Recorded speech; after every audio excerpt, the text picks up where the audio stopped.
After explosive claims of an assassination plot, Donald Trump has now revealed his future plans for Iran, hinting that he has already mapped out exactly how Washington should hit back if anything ever happens to him. With the chilling line "bomb them like never before," Trump says he has left behind post-assassination instructions, suggesting that any attack on him should trigger a level of retaliation Iran has never seen. With a characteristic mix of bravado and dark humor, is Trump now saying "I left instructions. Hope you'll miss me" in response to an alleged Iranian assassination plot, daring Tehran to make its next move?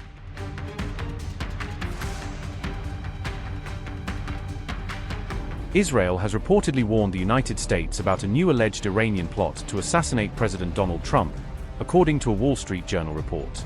The reported assassination plot, if true, would represent a major escalation in the already intensifying confrontation between the United States and Iran. Israeli intelligence is said to have uncovered a fresh plan allegedly developed by Iran to target President Donald Trump. According to sources cited by the Wall Street Journal, Israeli officials passed the warning to senior U.S. authorities earlier this week. Another source claimed that American intelligence agencies have recently received a steady flow of reports warning about possible threats. The Wall Street Journal report says the Israeli warning referred to a specific alleged assassination plot against President Trump. However, the report noted that details of the alleged assassination plan have not yet been made public. The White House declined to comment directly on the report and instead referred to Trump's own remarks regarding threats to his life. Speaking during the NATO summit in Turkey, Trump said he believes he remains on every Iranian target list. U.S. President Donald Trump said, and I quote, "I'm on every list.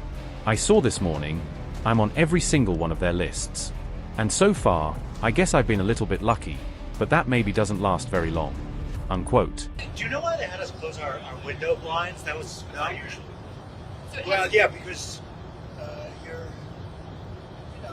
probably on a dangerous way because of the sleazebags that we have to deal with. So you think that Iran was possibly thinking of trying Well, I mean, if they asked you to close your windows, probably they'd feel that way. They didn't ask me to close mine, but if they did, I would have done it. You know, these are sick people, so I could see something like that. I didn't know they did that, but I could see something like that. Were you aware of any credible threat by Iran against Air Force Well, I have One? a threat all the time.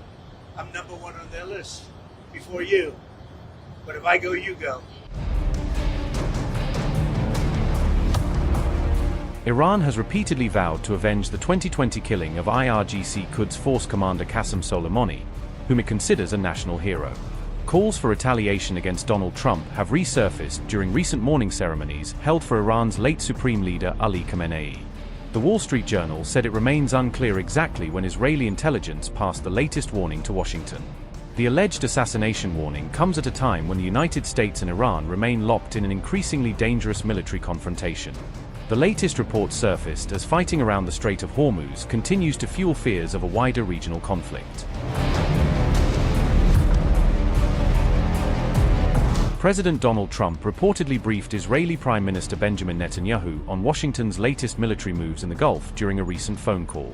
Prime Minister Benjamin Netanyahu stressed the importance of maintaining Israel's border security zones amid the worsening regional tensions. Both leaders agreed to maintain close coordination as the military confrontation between the United States and Iran continues to intensify. An Iranian official claimed Donald Trump was within Iran's reach during his visit to Turkey. Iran says it deliberately chose not to target Trump in order to preserve relations with neighboring countries. The official said Tehran exercised restraint despite growing calls to avenge the killing of Ali Khamenei. Iran claimed maintaining good neighborly relations took priority over attacking the U.S. president. Ayatollah Zarghami said, and I quote, "Trump was within reach for retaliation over Khamenei, but in order to preserve friendship and good neighborly relations with neighbors, we did not target him." Unquote. The official also called for Turkey's ambassador to be summoned over Trump's actions. Iran accused Donald Trump of directing attacks on Iran while attending the NATO summit in Turkey. The remarks came as the ceasefire collapsed and the United States and Iran resumed exchanging military strikes. Earlier, an Iranian MP claimed Trump's presence at the NATO summit presented an opportunity to target him.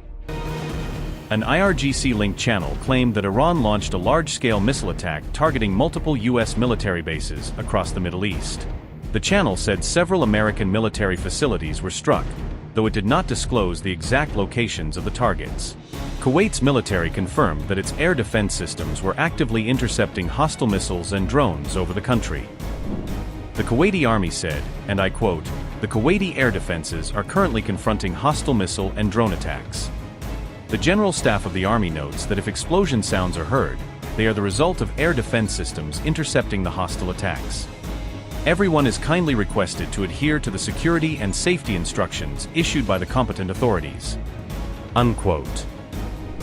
Kuwait said the explosions heard across the country were caused by its air defense systems intercepting incoming threats. The Kuwaiti army urged residents to strictly follow official safety instructions as the attacks unfolded. Tasneem News reported that the U.S. Fifth Fleet headquarters in Bahrain was targeted once again on July 9th. Local sources quoted by Tasneem also reported fresh explosions in Bahrain following Iran's latest attacks. The latest wave of strikes marks a significant escalation in the rapidly worsening military confrontation between the United States and Iran.